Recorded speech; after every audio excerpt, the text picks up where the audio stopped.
अस्सलाम वालेकुम नाज़रीन, मैं हूं ज़मीर हैदर और आप देख रहे हैं प्रोग्राम क्रॉस टॉक। नाज़रीन, गुज़िश्ता हफ्ते तीसरी नशिस्त हो जानी चाहिए थी पाकिस्तान तहरीक इंसाफ और हुकूमती कमेटी की, लेकिन नहीं हुई। उसकी बड़ी वजह जो पीटीआई कह रही है कि जी हमारी मुलाकात बानी पीटीआई इमरान खान साहब के साथ नहीं हुई, इस वजह से यह नशिस्त नहीं हुई। उसके बाद फिर यह भी इतलात आई कि इमरान खान साहब ने कह दिया है कि जी आप जो अपनी डिमांड है वो लिख कर दे दें, और बीच में फिर यह भी खबर आई कि जनाब उनसे भी आप रिटर्न लें कि वो क्या चाहते हैं, तो यानी कि चार्टर ऑफ डिमांड्स का एक्सचेंज होना चाहिए। बैरिस्टर अली गौहर साहब कहते हैं कि तीसरी नशिस्त होगी, मीटिंग होगी, हम मुलाकात करेंगे, लेकिन अभी तक लग ऐसा रहा है क्योंकि पीटीआई के अंदर से भी बहुत ही मुख्तलिफ किस्म के बयानात आ रहे हैं कि कोई कहते हैं कि जी अभी तक मुलाकात ही नहीं हुई तो फिर नशिस्त कैसे हो सकती है। बैरिस्टर अली गौहर साहब कहते हैं कि जी मुलाकात होगी, क्यों होगी, बगैर मुलाकात के होगी, यह भी एक बहुत बड़ी अजीब सा सवाल है। दूसरी जानिब हुकूमत का यह ख्याल है कि पीटीआई के चेयरमैन, साबिक चेयरमैन और बानी पीटीआई इमरान खान साहब एनआरओ मांग रहे हैं, वो बाकायदा हुकूमत से डील करना चाहते हैं, और जिस पर जो मुख्तलिफ, आज अलीमा खान साहिबा ने भी कहा कि कतई तौर पर यह तासुर गलत है और इमरान खान साहब अपने अदालती मामला तय कर कर अदालत के जरिए ही बाहर आएंगे। एहसन इकबाल साहब ने भी कुछ इस पर बात की, वो भी आपको सुनवाएंगे। मेहमानों का तारुफ करवाता चलूं, मेरे साथ मौजूद हैं शहला रजा साहिबा, सीनियर रहनुमा पाकिस्तान पीपल्स पार्टी और एमएनए हैं नेशनल असेंबली में। बहुत बहुत शुक्रिया शहला रजा साहिबा। सेनेटर ताहिर खलील ताहिर सिंधु साहब, सीनियर रहनुमा पाकिस्तान मुस्लिम लीग नून, आपका भी बहुत बहुत शुक्रिया। और मेरे साथ हैं शाहिद खटक साहब, एमएनए हैं पाकिस्तान तहरीक इंसाफ के, आपका भी बहुत बहुत शुक्रिया। आप सबकी इजाजत से मैं चाहूंगा कि पहले एहसन इकबाल साहब ने जो आज बात की वो जरा सुन लें। ये सियासी कैदी नहीं है, ये क्रिमिनल चार्जेस के ऊपर कैदी हैं। लिहाजा अगर क्रिमिनल चार्जेस पे कैदी हैं तो आपको अदालत में जाकर अपनी बेगुनाही साबित करनी है और रिलीफ लेना है। हुकूमत तो आपको रिहा नहीं कर सकती। वो कहते हैं जी हुकूमत एग्जेक्टिव ऑर्डर से रिहा करे, तो फिर आप जुर्रत पैदा करें ना, कहें आप अपने लिए एनआरओ मांग रहे हैं। तो ये वो तारीख का इंतकाम होता है जो दूसरों से वो कहता था कि जी हमें ये एनआरओ मांगते हैं, आज वो खुद एनआरओ के लिए भीखे मांग रहे हैं कि हमें एनआरओ दे के रिहा किया जाए। जी, मैं पहले शाहिद खटक साहब से जानना चाहूंगा। शाहिद खटक साहब, एक्चुअली स्टोरी है क्या? मुज़ाकरात होंगे, नहीं होंगे, खटाई में पड़ेंगे, चार्टर ऑफ डिमांड्स जाएगा, नहीं जाएगा, इस पर ज़रा थोड़ा सा हमें एनलाइटन करें, क्योंकि पीटीआई के अंदर से बड़े डिफरेंट किस्म की स्टेटमेंट्स आ रही हैं। बिस्मिल्लाहिर्रहमानिर्रहीम। जी देखिए, मुज़ाकरात करने का असल मकसद क्या था? मुज़ाकरात करने का असल मकसद यही था कि हम चाहते हैं कि जुडिशल कमीशन बने 9 मई के लिए भी, और 26 तारीख को जो हमारे लोगों को जख्मी किया और हमारे लोगों को एबडक्ट किया और 10-12 हज़ार हमारे कारकुनान को इन्होंने पकड़ा, पाबंद सलासल रखा। देखिए, जुडिशल कमीशन का मकसद ये है कि चूंकि वो थर्ड पार्टी के तौर पे काम करती है, हमारा एक मौक़िफ़ है 9 मई के हवाले से और 26 नवंबर के हवाले से, हुकूमत का 9 मई और 26 नवंबर के हवाले से अलग मौक़िफ़ है। तो हम वो तमाम चीज़ें उस जुडिशल कमीशन के सामने रखेंगे जो हमारी बेगुनाही साबित करेगा। चूंकि 9 मई की आड़ में हमारी पार्टी के साथ जो किया, हमारी पार्टी की लीडरशिप के साथ जो हुआ, हमारे लोगों को पार्टी से अलग किया गया, उनके ऊपर जो तशद्दुद, जो जुल्म बर्बरियत जो पाकिस्तान की तारीख में कभी नहीं हुआ, तो हम चाहते हैं कि वो तमाम हकायक जो है वो कौम के सामने आए। और इसके अलावा इन्होंने जो 26 नवंबर को जो हमारे निहत्ते लोगों के ऊपर, पुरअमन लोगों के ऊपर इन्होंने गोलियां चलाई, हमारे 13 कारकुनान को। शाहिद खटक साहब, मेरा सवाल ये था कि मुज़ाकरात होंगे या नहीं होंगे, ये तो आपकी डिमांड्स है ना। ये तो जब मुज़ाकरात में आप बैठेंगे, कामयाब होंगे, तो तब इस पे जुडिशियल कमीशन बनेंगे। ये हिस्ट्री हमें सारी मालूम है कि किसने क्या जुल्म किया। मैं आगे जाने की बात कर रहा हूं। आप एनआरओ मांग रहे हैं, आपके लीडर एनआरओ मांग रहे हैं या नहीं मांग रहे? जी देखिए ज़मीर साहब, पहली बात ये कि हुकूमत की संजीदगी का अंदाजा आप इधर से लगा सकते हैं। जी देखिए, जब मुज़ाकरात में दोनों तरफ से हुकूमती कमेटी और हमारी जमात की या अपोजिशन की कमेटी जो आपस में चीजें डिस्कस करती हैं, तो इमरान खान साहब जो है वो हमारे पार्टी की सरबराह हैं, वो हमारे पार्टी के बानी है। तहरीक इंसाफ इमरान खान है और इमरान खान तहरीक इंसाफ है। तो जो चीजें वहां पे डिस्कस होती है ऑन दी टेबल, तो वो जाके अपने हमारे कायद हमारे लीडर इमरान खान साहब के साथ हमने उसके ऊपर डिस्कस करना होता है ताकि मुज़ाकरात आगे बढ़े। लेकिन जब हमने मुज़ाकरात शुरू किए हुकूमत के साथ, जो चीजें टेबल के ऊपर डिस्कस हुई, तो अब हमारी उस कमेटी ने जाके इमरान खान साहब के साथ जेल में वो चीजें डिस्कस करनी है, लेकिन उसी कमेटी को इमरान खान से मिलने नहीं दिया जा रहा। जब इनका इख्तियार इतना है, जब इनका मैंडेट इतना है, ये इतने बेबस है, इतने लाचार है कि इनके पास किसी चीज का इख्तियार है ही नहीं, तो फिर ये किस चीज के मुज़ाकरात कर रहे हैं, ये किस चीज के बातचीत की बात कर रहे हैं। अगर ये चाहते हैं, असल में इनको बहाना चाहिए था कि तहरीक इंसाफ और इमरान खान साहब जो है वो मुज़ाकरात से इनकार कर देगी, और असल में मुज़ाकरात का आगाज इन्होंने इस बुनियाद के ऊपर किया था कि जो इन्होंने गोली चलाई, जो इन्होंने हमारे लोगों को शहीद किया, जो हमारे लोगों को इन्होंने अगवा किया, एबडक्ट किया, उससे तवज्जो हट जाएगी। लेकिन सवाल गोली क्यों चलाई बार बार हम करते रहेंगे। ये वो जब आप उसी वाकये पे जब आप जुडिशियल कमीशन बनवाना चाह रहे हैं, तो फिर तवज्जो कैसे हटेगी? शाहिद खटक साहब, शाहिद खटक साहब, जब आप उसी वाकये के ऊपर जुडिशियल कमीशन बनवाना चाहते हैं, तो फिर तवज्जो कैसे हटेगी? एनीवेज, मेरा सवाल तो जो था वो अपनी जगह है, मैं फिर वापस आऊंगा आपकी तरफ। वैसे अगर जो आपके खदशात हैं हुकूमती कमेटी से या हुकूमत की तरफ से, आप लोगों को चाहिए था कि जो आपके स्पीकर हैं नेशनल असेंबली के अयाज सादिक साहब, उनके सामने ये मामला कंप्लीट करने दें। जी ठीक, मुझे कंप्लीट करने दो, उसके बाद आप जरा जल्दी, ताकि मैं आगे चलूं। ज्यादा दिया जी, देखिए मैं जल्दी कर रहा हूं जी। एक ये कि मुज़ाकरात जो हुकूमत मजबूर हुई, दो फैक्टर थे। एक फैक्टर जो 26 तारीख को जो पाकिस्तानी कौम जिस बड़ी तादाद में निकली, ये डर गए। दूसरा जो इंटरनेशनल प्रेशर इनके ऊपर आ रहा है या आ चुका है या मजीद आएगा, तो ये इसलिए मुज़ाकरात के ऊपर बैठे। तो अगर ये मुज़ाकरात नहीं करेंगे तो हमारे पास एक ही रास्ता बचता है और एहतजाज का है। हम दोबारा अपने अवाम की तरफ जाएंगे। हमने इनको मौका दे दिया, 30 तारीख तक हम इनको मौका देंगे। बिल्कुल सही। अभी वजीर कानून साहब के हवाले से भी कुछ स्टेटमेंट चल रही है कि नारेबाजी और ये जो शोर शराबा है या दहशतगर्दी, इससे मामला नहीं तय होते। शैला रजा साहिबा, पाकिस्तान पीपल्स पार्टी डे वन से मुज़ाकरात की हामी है और मुझे ज़ाती तौर पर लगता है कि वो अभी भी बहुत सीरियस हैं मुज़ाकरात करने में, मुज़ाकरात को सीधी तरफ लेकर जाने में और किसी मंतकी इंजाम तक पहुंचाने में। लेकिन ये बीच में अगर हुकूमती वुज़रा इस किस्म की स्टेटमेंट्स देते रहेंगे या पीटीआई की तरफ से मुख्तलिफ किस्म की स्टेटमेंट्स आती रहेंगी, तो फिर आपको क्या लगता है कि पीपल्स पार्टी जो कि सिद्के दिल से कोशिश कर रही है कि मुज़ाकरात से नतीजा निकले बेहतरी का, तो फिर पीपल्स पार्टी क्या सोचेगी? हम हर हाल में ये चाहेंगे कि दोनों तरफ से जो है वो एक मुदब्बराना तरीका इख्तियार किया जाए और दोनों पार्टीज ये पाबंदी लगा दें कि जब तक मुज़ाकरात हो रहे हैं किसी किस्म के बयानात नहीं आएंगे।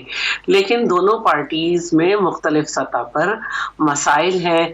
पीटीआई में भी सलमान अकरम राजा कुछ और कहते नजर आ रहे हैं और शेर अफजल मरवत कुछ और कह रहे हैं। इसी तरह नून लीग में भी मसला है, कुछ सीनियर लोग चाहते हैं कि मुज़ाकरात ना हो और कुछ बैठे हुए हैं, और पीटीआई में जरा ज्यादा हमें मसाइल नजर आ रहे हैं। कल मुलाकात ओपन थी और कोई भी अपने लीडर से मिलने नहीं गया। उससे पहले तो ये कहा जा रहा था कि मिलना है, और अब जो है उनकी तरफ से तो ये बात आ गई है कि दो मसले हैं जिन पर जुडिशल कमीशन बनाया जाए और सियासी कैदियों को रिहा किया जाए। तो ये बात हुकूमत की तरफ से और काफ़ी तरफ से पहले भी कही जा रही है कि मसाइल सियासी नहीं है, ये सियासी कैदी नहीं है, ये 9 मई के हवाले से जो है मसाइल है और उनको जो है अब उस पर आईनी बेंच में भी बहस हो रही है, वहाँ से भी हमने रिजल्ट लेना है। तो बेहतर ये है कि मामलात को ठंडा रख के आगे चलाया जाए तो बहुत ज्यादा बेहतरी नजर आएगी। अब मंडे से जो है वो नेशनल असेंबली का सेशन भी है और उसमें भी पॉलिटिकल पार्टीज बैठेंगी। सबसे असल जो काम है वो तो मुज़ाकरात का एंड जो है मैं समझती हूँ कि हुकूमत की तरफ से तो यही होगा कि वर्किंग रिलेशनशिप जो है वो एक डेवलप की जाए। और शैला रज़ा साहिबा, सही शैला रज़ा साहिबा, आप जिस तरह आपने कहा कि आप चाहती हैं कि दोनों जमातें जो अपोजिशन की तरफ से हैं वो भी और हुकूमती जमात PMLN जिसको आप सहारा दिए खड़े हैं वो दोनों जरा थोड़ा सा एहतियात करें, बयानबाजी से हट जाएं, तो ये अयाज सादिक साहब का इनिशिएटिव था जिन्होंने प्राइम मिनिस्टर को रिक्वेस्ट की। तो आप लोग पीपल्स पार्टी अयाज सादिक साहब को जाके ये रिक्वेस्ट क्यों नहीं करते कि जी इनको बोलें कि जब तक मुज़ाकरात चल रहे हैं तो इस किस्म की बयानबाजी से गुरेज किया जाए, मुज़ाकरात हों तो उनके ऊपर एक अलामिया जारी कर दिया जाए। अच्छा, अब जहां तक स्पीकर साहब का ताल्लुक है, उन्होंने as custodian of the house out of the house भी जो है फैसिलिटेट कर दिया। अब वो दोनों को बिठाने में मावनत कर गए जब दोनों तैयार थे। और अब मैं बार बार एक बात कहती हूँ कि मैंने पार्लिमानी एडवाइजरी कमेटी में दोनों तरफ से रवैया बहुत हौसला अफजा देखा एक दूसरे के साथ और दोनों मुज़ाकरात करना चाहते थे। तो अब जब मुज़ाकरात हो रहे हैं, देखें स्पीकर साहब तो फैसिलिटेट कर सकते हैं और वो कर रहे हैं। सही, बिल्कुल सही, बिल्कुल सही। सेनेटर खलील ताहिर सिंधु साहब, अभी मैंने आपको एहसन इकबाल साहब की स्टेटमेंट भी सुनाई। अब ये एक सिलसिला चल रहा है, पहली नशिस्त होती है मुज़ाकरात की तो उसके फ़ौरन बाद जो है आपके मिनिस्टर्स, फेडरल मिनिस्टर्स बहुत सख्त किस्म की स्टेटमेंट्स देना शुरू कर देते हैं जिसकी वजह से थोड़ी सी खटाई पड़ती है, मामलात आगे चलते हैं, दूसरा सेशन होता है, कहा जाता है कि तहरीरी तौर पर चार्टर ऑफ डिमांड्स देंगे तो मामलात आगे चलेंगे।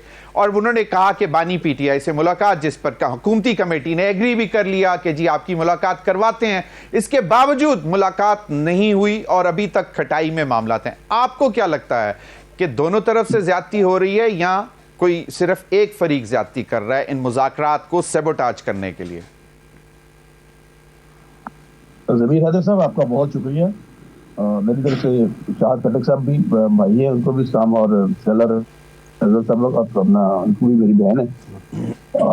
मुझे याद है आप ही के प्रोग्राम में मैं भी था और आपने मोहतरमा अलीमा खान साहब का एक शॉट चलवाया था कि ये जितने भी लोग हैं PTI वाले जो उनको मशवरे दे रहे हैं ये खुद नहीं चाहते कि बानी की रहाई हो।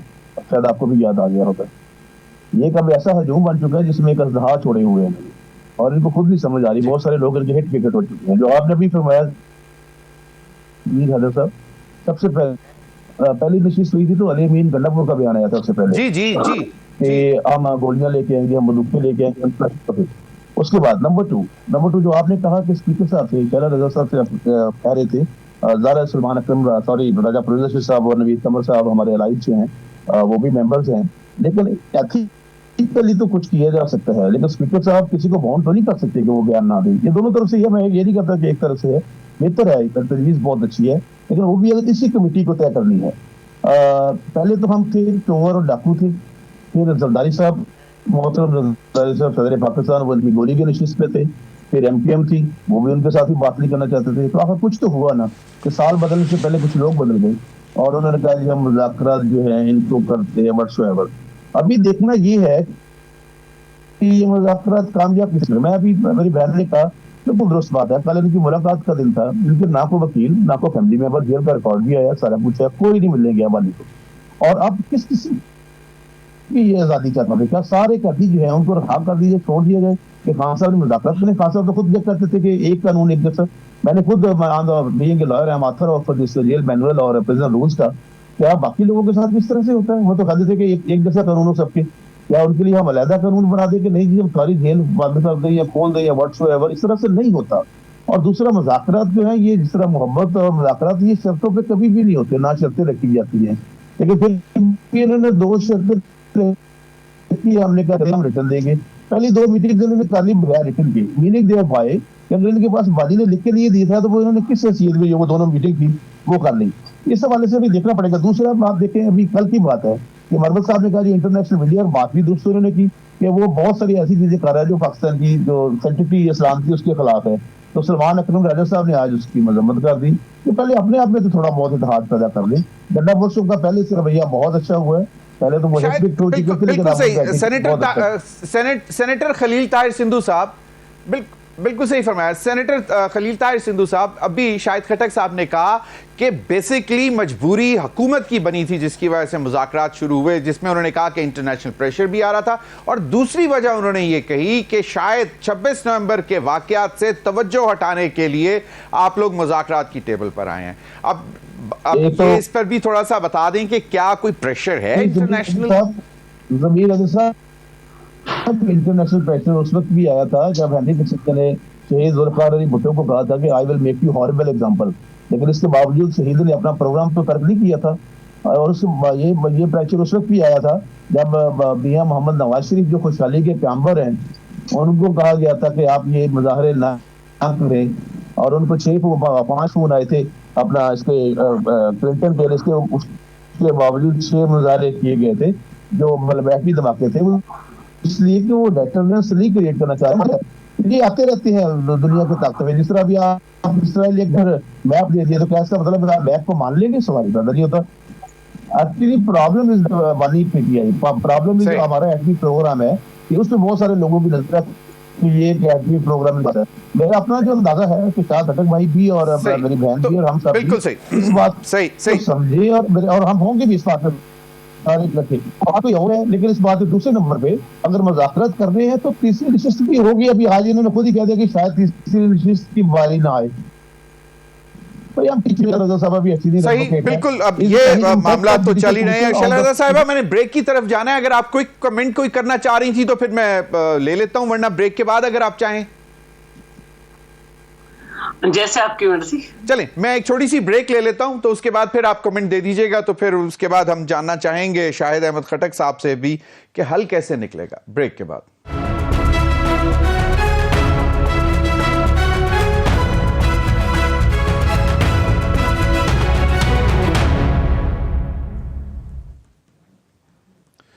वेलकम बैक नाज़रीन। जी शैलजा साहिबा, आप कुछ कहना चाह रही हैं तो जल्दी क्विकली जरा कह दें। वैसे एक आपको खबर देता चलूं कि डोनाल्ड ट्रंप साहब को जो हश मनी केस था, वो 37 काउंट्स पर उनके ऊपर इल्जामात थे, उनको उनमें से बरी कर दिया गया है।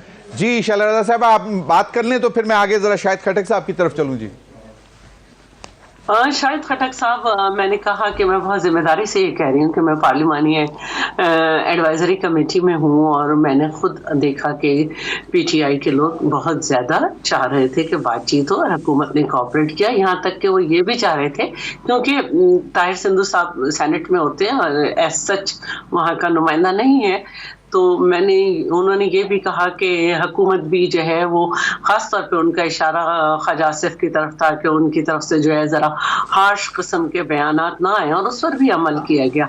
और फिर अभी जो है वो हुकूमत ने जब कहा था पहले कि आप लिख के दे दें, तो इन्होंने लिख के नहीं दिए थे, लेकिन अब खुद जो इनके लीडर हैं उनमें खासी लचक आई है, वो लिख के भी देना चाह रहे हैं। उन्होंने कहा मुलाकात ना भी कराएं तो फिर आज ही बिल्कुल शैलजा साहिबा, सही, ठीक है, मैं आता हूं जी। का भी जो प्रेशर हो चुका है, कोई प्रेशर बाहर से नहीं है। ठीक, अच्छा, प्रेशर कोई नहीं है बाहर से। शाहिद खटक साहब, आपने कहा बाहर से प्रेशर है, इंटरनल जो इश्यूज हुए उनसे तवज्जो हटाने के लिए ये सारी कोशिश की गई, मुज़ाकरात की।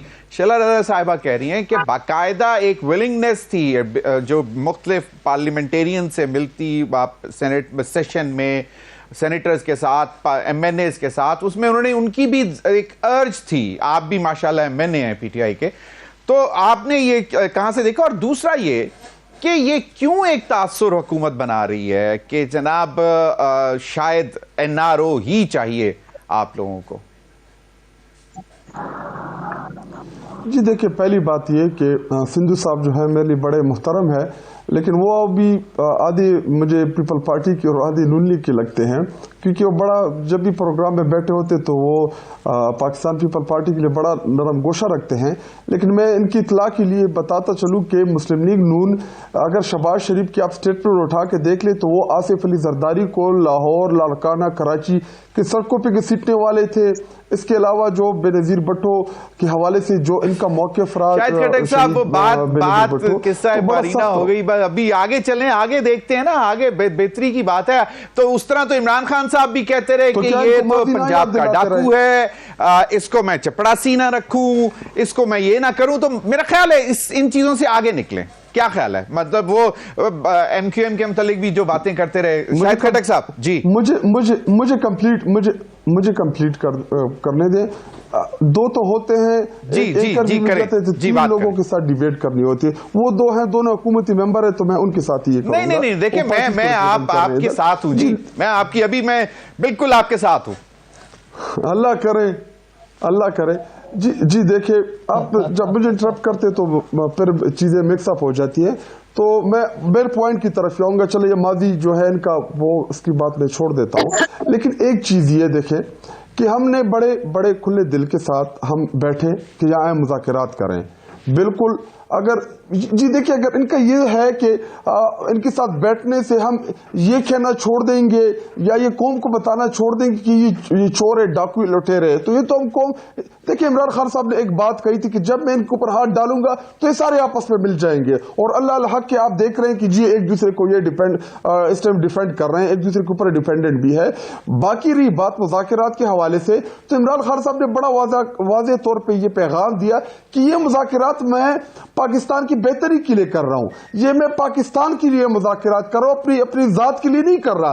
रही बात जी, बाकी तो इनके साथ 8 फरवरी के इलेक्शन में जो हुआ, बेचारे इनकी लीडरशिप सारे हारे हुए। फॉर्म 47 का सहारा इनको लेना पड़ा, फॉर्म 47 के जरिए इन लोगों को लाया गया। बाकी ये ना अवाम में जा सकते हैं, ना ये मकबूल है, ना ये सिवाय इसके ये कि ये इस टाइम बड़े अच्छे ओबीडियंट है, ये कबूल है। बाकी इनके पास कुछ भी नहीं है।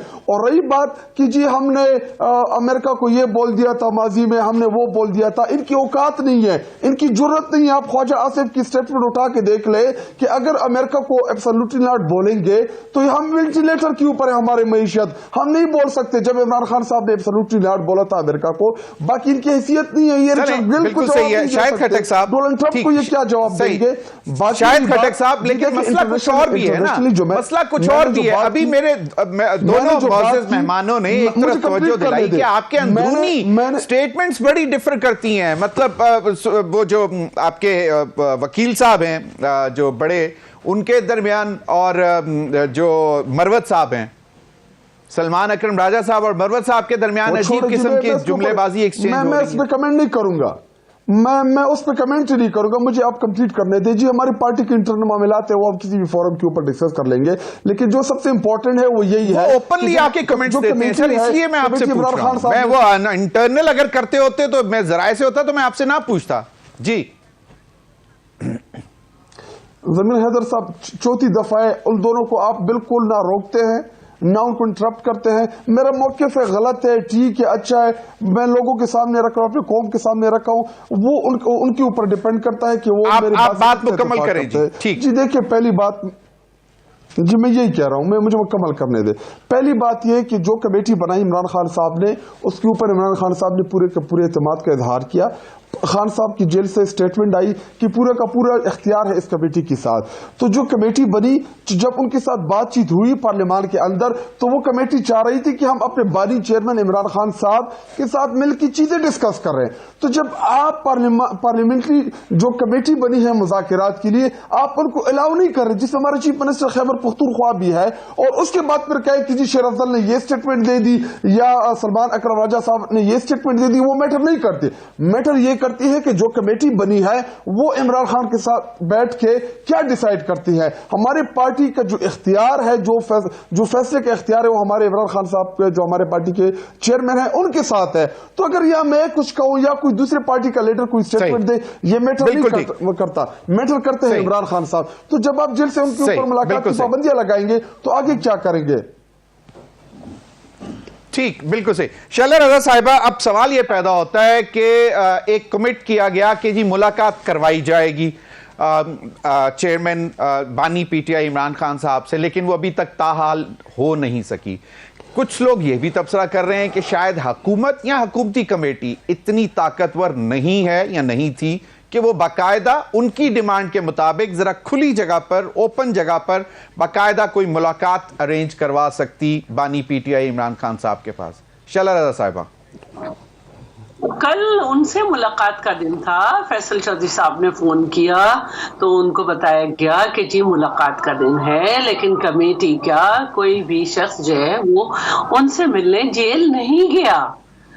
पता नहीं है अपने अंदर की खबरें क्यों नहीं रखते, पूरी दुनिया में फसाना बनी हुई है ये बात। शैला रजा साहिबा, कोई भी शैला रजा साहिबा जी, शैला रजा साहिबा, मुज़ाकराती कमेटी की इन्ना एज अ होल, यानी कि पूरी जो मुज़ाकराती कमेटी है उसकी मुलाकात की बात हो रही है। इंडिविजुअल्स की को फोन करना फैसल चौधरी साहब शायद नहीं है जी उस कमेटी में।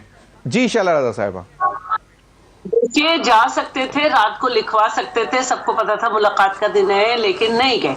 दूसरी बात यह है कि शैला रजा साहिबा, सवाल है शैला रजा साहिबा, सवाल यह है कि जब कमेटी ने कमिट किया कि पूरी कमेटी की, जब हुकूमती कमेटी ने कमिट किया कि जो ऑपोजिशन की पूरी कमेटी है उसकी इकट्ठी एक मुलाकात करवाई जाएगी, ये कमिटमेंट आई थी हुकूमती कमेटी से। मेरा जो कहना है वो यही है कि हुकूमत तो अपनी इंटेंशन ये शो कर रही है कि उसे कोई खास इंटरेस्ट नहीं है, ठीक है, लेकिन इनके हाथ से भी 2 से 3 नाम अगर लिखवा दिए जाते, नॉर्मल एक रूटीन डे था जिसपे उनकी मुलाकात थी, तो मना ना होता, लेकिन किसी ने जहमत नहीं की। शैला रजा साहिबा, एक्सक्लूसिव मीटिंग होनी थी मुज़ाकराती कमेटी की बानी पीटीआई के साथ। मैं बार बार ये दोबारा इसलिए कह रहा हूं कि आपके 2 सीनियर, राजा परवेज अशरफ साहब, नवीद कमर साहब उस कमेटी का हिस्सा हैं। हाँ, लेकिन इजाजत जो है या जो भी इस किस्म की परमिशन है वो हुकूमत ने देनी है। इसका मतलब है कि हुकूमत की इंटेंशन नहीं है, उस पर किसी किस्म का दबाव नहीं है। There you go. आपने कह दिया कि हुकूमत की इंटेंशन नहीं है, मतलब पीपल्स पार्टी की इंटेंशन है। हाँ, लेकिन मुज़ाकरात तो हुकूमत ने करने हैं। अगर कमीशन बनाना है तो फेडरल गवर्नमेंट ने बनाना है, और इनको भी समझना चाहिए कि ये एक टाइम बाइंग टैक्टिक्स हो सकती है, क्योंकि खलील ताहिर से बैठे, अगर कमीशन बन भी जाता है और वो अपनी रिपोर्ट दे भी देता है, तो कमीशन बनने और अपनी रिपोर्ट देने तो कोई हर्ज नहीं है जी, कमीशन तो बना देना चाहिए। मेरा नहीं ख्याल कि वो इशू है, यहाँ तो सही बाउंड नहीं है कमीशन की रिपोर्ट की, और कमीशन की रिपोर्ट के अकॉर्डिंग मुकदमा अपने फैसले सुनाने की। सही, बिल्कुल सही। सेनेटर साहब, अब आप मुझे बताएं कि क्या ये वाकई कोई कमजोरी है, कमिटमेंट के बावजूद एक्सक्लूसिव मुज़ाकराती कमेटी की बानी पीटीआई से नहीं करवा सके? कोशिश की या नहीं की, ये आप बेहतर जानते हैं, बता सकते हैं, या इस पर भी आप लोग कोई प्रेशर में हैं कि नहीं करवा सके? साहब, मैं जहाँ तक मेरी भाई साहब एहतराम है, वो माइंड करके पता नहीं क्यों किस बात से कि मैं पीपल्स पार्टी की बात की और नेम की बात की है। मैं ये तो एडमिटेड फैक्ट है कि अली किसलजर ने ये बात की थी, और ये भी एडमिटेड फैक्ट है कि क्लिंटन ने फोन किए थे मियां नवाज शरीफ को, प्राइम मिनिस्टर थे, इसके बावजूद वक्फे हुए थे। फिर हमने भी, हमारे दरमियान ज़ाहिर है बहुत सारे प्रॉब्लम थे, ये डेफिनेट एडमिटेड फैक्ट है जो शाद खट्टर साहब ने फरमाया, लेकिन हमने जमहूरियत से बहुत कुछ सीखा है। तो क्या यही काम है? क्या किसी गजवा का या सुलह हदीबिया का या बाकी जो दूसरी जगह अजीम है उसका जो हल है वो टेबल टॉप पे नहीं निकलता, मुज़ाकरात पे नहीं निकलता? दूसरा, शाहद भाई दराज हो गए, जब चीजें टेलीवाइज हो जाती हैं, आपने अब दोबारा चला दी। क्या रीमा खान साहब ने नहीं कहा कि ये लोग बानी को नहीं निकालना चाहते, हमारे अपने लोग? तो नहीं कहा, लेकिन नहीं कहा। दूसरे नंबर पे क्या मरवत साहब को टेलीविजन पे आके सलमान अकरम राजा साहब ने नहीं कहा और मरवत साहब ने जवाब नहीं दिया? तो जब ऐसा चीजें मैटर जो पब्लिक हो जाए, टेलीवाइज हो जाए, तो फिर आपको भी लीगल राइट है, मुझे भी लीगल राइट है, शैला बहन को भी लीगल राइट है, हम उस पर बात कर सकते हैं। क्यों नहीं बात कर सकते? या तो उनकी बात हो रही है। दूसरे नंबर पे आपने बात की है, सही, बिल्कुल आपने क्लैरिफाई कर दिया। जरा मुझे सेनेटर साहब, मुझे मेरे सवाल का जवाब भी दे दें। मैं दे रहा हूँ। एक तो ये है कि देखिए जरूरी है कि मतलब क्या किस किस्म का ये बता दे किस किस्म का आजाद बना। अभी जो शैला साहब फरमा रही थी बिल्कुल दुरुस्त है कि एक रात पहले नाम भेजे जाते हैं, उसमें अपनी कमेटी के कुछ लोगों के नाम लिखवा देते या जितने भी नाम लिखवाने थे, फिर अगर इनको 10 नाम लेते फिर ये बात करते।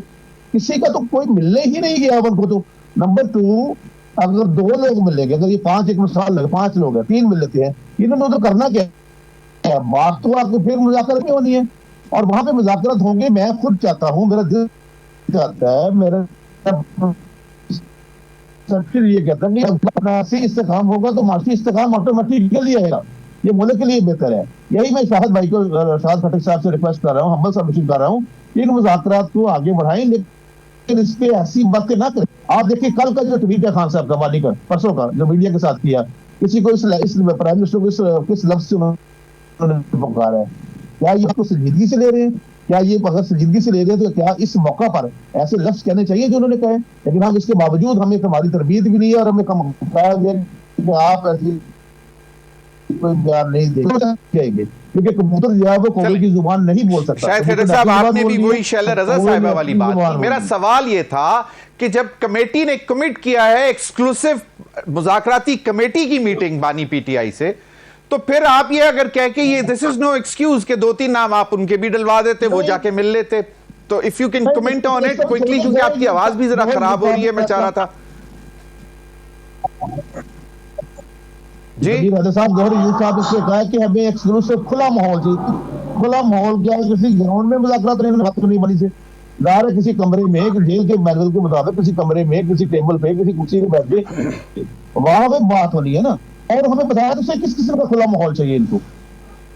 सही जमीर साहब मैं इस पे कमेंट करना चाह रहा हूं अगर आपकी इजाजत हो। सही सही बिल्कुल बिल्कुल। शाहिद खट्टक साहब मुझे ये बताएं कि वाकई कोई ऐसी एक्सक्लूसिव मीटिंग की कमिटमेंट थी या ये भी जो है वो ऐसे ही थी बात के जी बस हुई नहीं हुई या हुई थी? जी देखिए शैला रजा साहबा बैठी हुई हैं, वो फार्मर स्पीकर भी रही हैं सिंध असम्बली की भी, अभी भी अक्सर चेयरपर्सन होती है हमारी कभी असम्बली में। इनको पता है कि एमएनएस का जो है ये उनका प्रोरोगेटिव है, ये उनका प्रिविलेज है कि वो किसी भी टाइम किसी भी विजिट का जेल का विजिट कर सकते हैं किसी भी टाइम, और ये हमारा इस्तेहकाक है। तो चूंकि इसमें आधे से ज्यादा जो हमारी कमेटी है ये सारे के सारे पार्लियामानी मेंबर्स हैं, तो वो वैसे भी अगर जेल नॉर्मल के अलावा आम रूटीन में भी जेल विजिट करना चाहें, वो अंदर जाना चाहें, वो बैरक देखना चाहें, वहां पे विजिट करना चाहें तो वो कर सकते हैं। लेकिन इधर एमएनए की ये हैसियत है, एक leader of the opposition Omar Ayub साहब जो हाउस के अपोजिशन लीडर हैं, असद कैसर साहब जो एक्स स्पीकर रहे हैं, एक सूबे का chief minister, elected chief minister इस कमेटी का मेंबर है। इसी तरह जितने भी मेंबरान हैं इस कमेटी में हमारी तरफ से, वो सारे के सारे या मौजूदा ऑफिस होल्डर हैं या एक्स ऑफिसो है। तो जब इस मुल्क में एक एमएनए, उसकी हैसियत यह है कि वो जेल में रूटीन में भी नहीं जा सकता, छोड़े इस मुज़ाकराती कमेटी के अलावा। जी देखिए ये इतना मुश्किल नहीं है असल में। ठीक है, आपका पॉइंट आ गया शाहिद खट्टक साहब। शाहिद खट्टक साहब बेहतर की तरफ बिल्कुल सही। ठीक है शाहिद खट्टक साहब, अब ये जो अभी तक जो सूरत हाल हमारे सामने है, इसको देखते हुए आपको लगता है कि मुज़ाकराती अमल आगे चलेगा?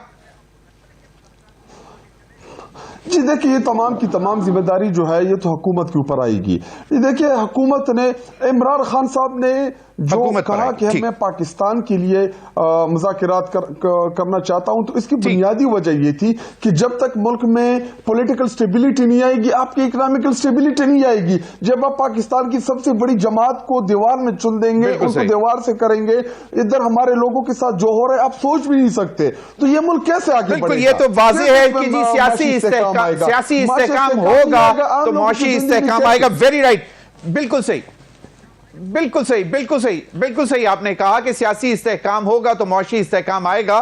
शैला रजा साहिबा, एक तो ये कि अभी कैबिनेट एक्सपेंशन की खबरें सुन रहे हैं और फिर दूसरा कुछ तल्ख बातें भी की बिलावल साहब ने भी, और उसका फिर जवाब भी आया बगैर नाम लेके मरीम नवाज साहिबा ने भी दिया। अब आपको क्या लगता है कि कोशिश तो फिर दोबारा की जा रही है कि हुकूमत पीएमएलएन चाह रही है कि पीपल्स पार्टी बाकायदा तौर पर काबीना में शामिल हो? देखिए, चाहना एक अलग बात है, और जिस बुनियाद पर, या ये मैं कहूँ कि जिन कंडीशंस पे हमने कहा था कि हम सपोर्ट करेंगे और आपका मैनिफेस्टो है, आप उसके अकॉर्डिंग जो है करें। हम नहीं चाहते कि आप हमें मिनिस्ट्रियां दें, लेकिन हमारे कुछ राइट्स हैं हमारे सूबे के, उनमें आप हमें ऑन बोर्ड लें, तो उस पे जो है वो इश्यूज हैं, बिल्कुल मसाइल आ रहे हैं। बिल्कुल सही, लेकिन क्योंकि माजरत से शैला रज़ा साहिबा, माजरत से आपके एमएनए, सीनियर एमएनए का कुछ का ये ख्याल है कि ठीक है, जब सपोर्ट दी हुई है तो फिर कुछ लोगों को मिनिस्टर बन भी जाना चाहिए। मतलब कोशिश है, कोई इंटरनली कोई इस किस्म की बात होती है, या पीएमएलएन वाले आप लोगों को, पीएमएलएन वाले मतलब वैसे ही मुलाकातों में बैठे हुए कैफेटेरिया में इधर उधर कहते हैं कि यार बस करें, आ जाएं, शामिल हो जाएं? हाँ, ये बातें तो चलती रहती हैं, क्योंकि दोनों पार्टीज ने एक तो ये सीखा है कि उनकी जो नजरियाती इख्तलाफात हैं उनको जातियात में नहीं लेना है। और देखें, सीसीआई और नेशनल इकोनॉमिक काउंसिल, ये दोनों ही कॉन्स्टिट्यूशनल बॉडी हैं, और सीसीआई की मीटिंग 3 महीने बाद होनी चाहिए, नहीं हो रही इश्यूज हैं। बिल्कुल सही, बिल्कुल सही सेनेटर, बिल्कुल मुझे ब्रेक की तरफ जाना है। सेनेटर खलील ताहिर सिंधु साहब, फाइनल कमेंट सर। एक तो ये कि क्यों नहीं कन्विंस कर पा रहे पीपल्स पार्टी को ज्वाइन करने के लिए, क्विकली सर। जमीर रज़ा साहब, देखिए, जो भी बिलावल भुट्टो ज़रदारी साहब अगर तरजीह कर रहे हैं तो वो बड़ी, मैं समझता हूँ उनके जो तहफ़्फ़ुज़ात हैं उनको रिड्रेस करना चाहिए, हम करेंगे भी, लेकिन हम उसको बड़ी खंडा पेशानी से लेते हैं। हमने कभी जो शैला साहब ने फरमाया कि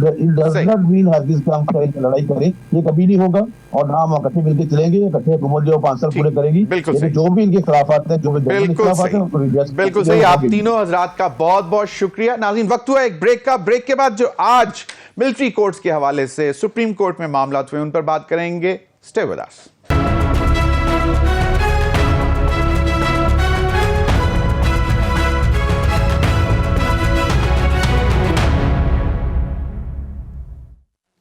वेलकम बैक। नाज़रीन, हमें ज्वाइन किया है हाफिज एहसान अहमद खोखर साहब, माहिर कानून है, बहुत गहरी नज़र रखते हैं जो इस वक्त मामला चल रहे हैं।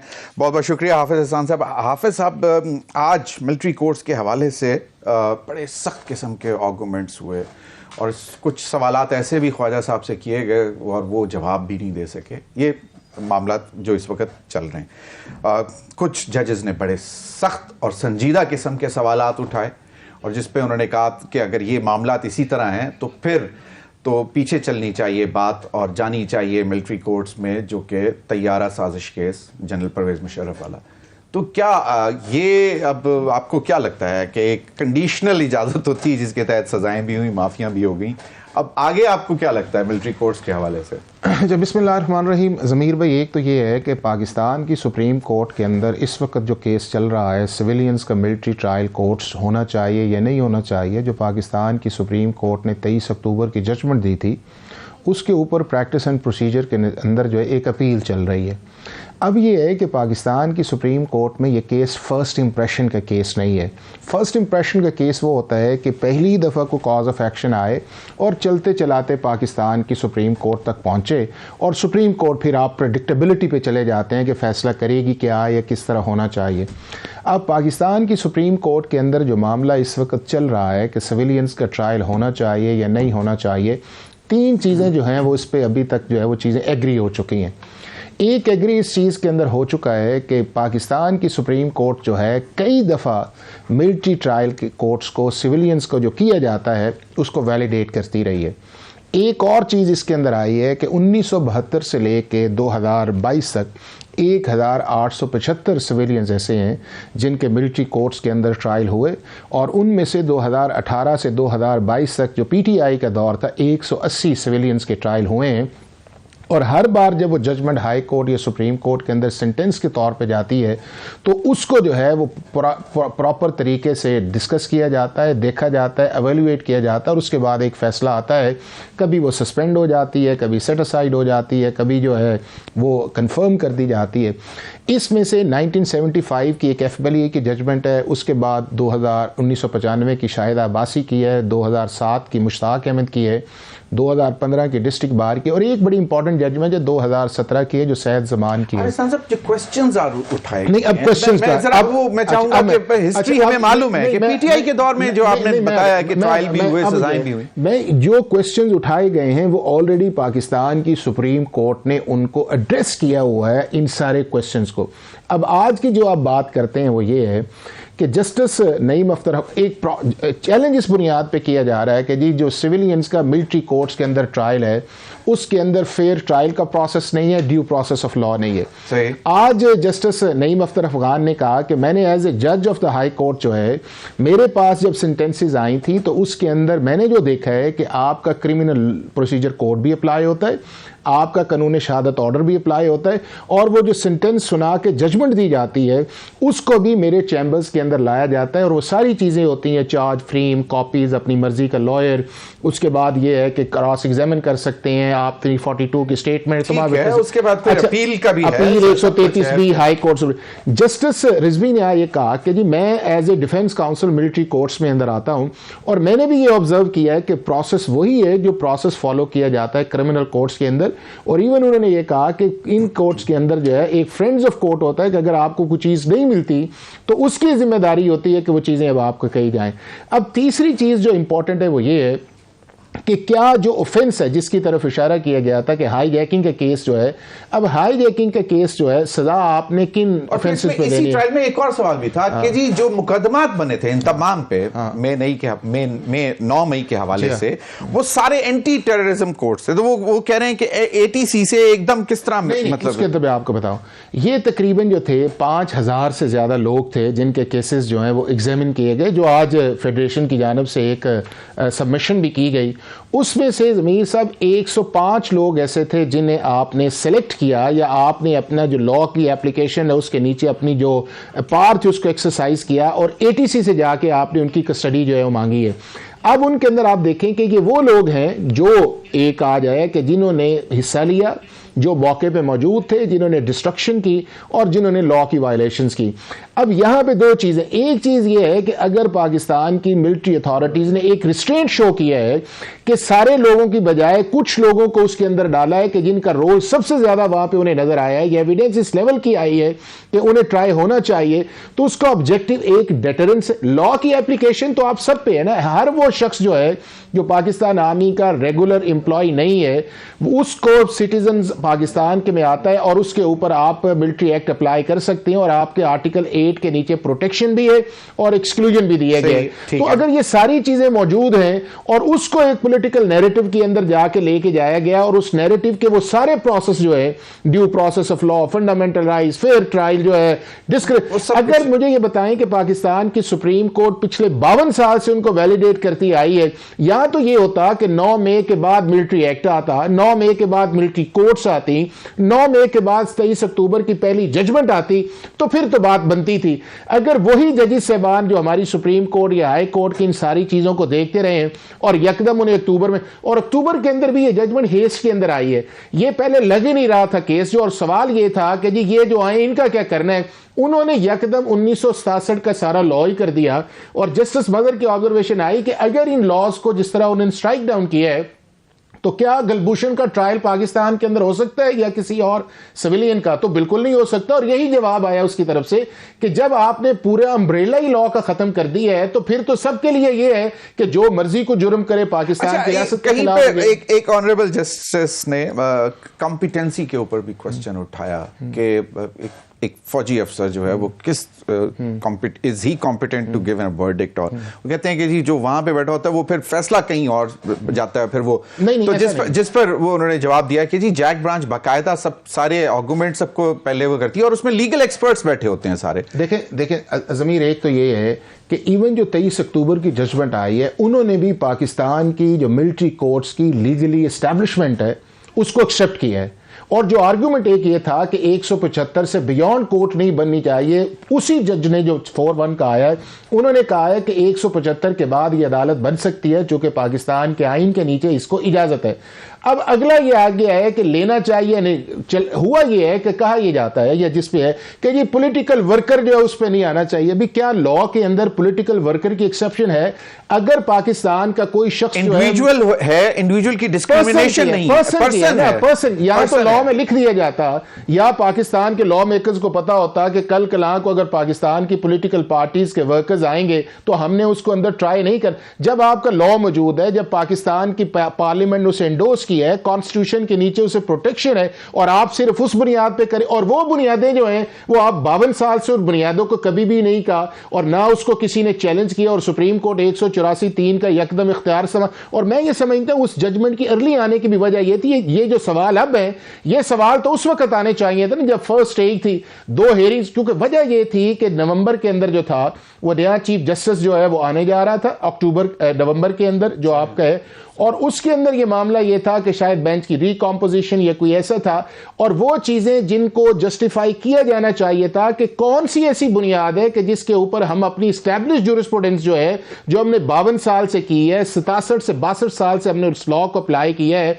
कॉन्स्टिट्यूशन के उसके नीचे है, तो यकदम ये कह दिया जाए कि नहीं जी ये फेयर ट्रायल के खिलाफ है। तो मेरा ख्याल है कि ये सारी चीज और ये सवालात अच्छे हैं और फेडरेशन को जवाब देने चाहिए और इनको जस्टिफाई करना चाहिए। और एक जजमेंट जिसका मैंने सैयद जमान की एक ऐसी जजमेंट है जो पाकिस्तान की सुप्रीम कोर्ट का 5 मेंबर्स बेंच है, अनवर ज़हीर जमाली साहब उसको प्रिजाइड कर रहे थे, उसके अंदर इन सारी चीजों का जिक्र किया गया फेयर ट्रायल। और वो जजमेंट जो है आपके इंटरनेशनल कोर्ट ऑफ जस्टिस के अंदर गलभूषण के अंदर गई, जब उन्होंने सारा इस चीज को देखा कि पाकिस्तान के हाई कोर्ट्स का या सुप्रीम कोर्ट का इंडिपेंडेंट जुडिशियल ओवरसाइट मौजूद है कि हर चीज को एग्जामिन कर सकते हैं जो लॉ के मुताबिक है, किसी सेंटेंस को कंफर्म करने के और उसी जजमेंट की बुनियाद के ऊपर गलभूषण का जो सवाल था वो पाकिस्तान की फेवर के अंदर गया कि मिलिट्री कोर्ट्स के अलावा जो पाकिस्तान का सिस्टम है उसके अंदर इंडिपेंडेंट जुडिशियल ओवरसाइट मौजूद है और किसी के साथ कुछ जाती नहीं है। तो मतलब इन लार्जर कॉन्टेक्स्ट जो क्वेश्चंस उठाए गए वो एड्रेस हो रहे हैं, मतलब यू हैव राइटली सेड के क्वेश्चंस आएंगे तो लोगों को क्लैरिटी आएगी। देखना कि जज का कॉम्पिटेंस का क्वेश्चन खत्म हो गया because they are all legally competent people sitting there. अब नहीं, सवाल अब सिर्फ इतना रह गया जिस पे थोड़ी सी एंजाइटी चल रही है।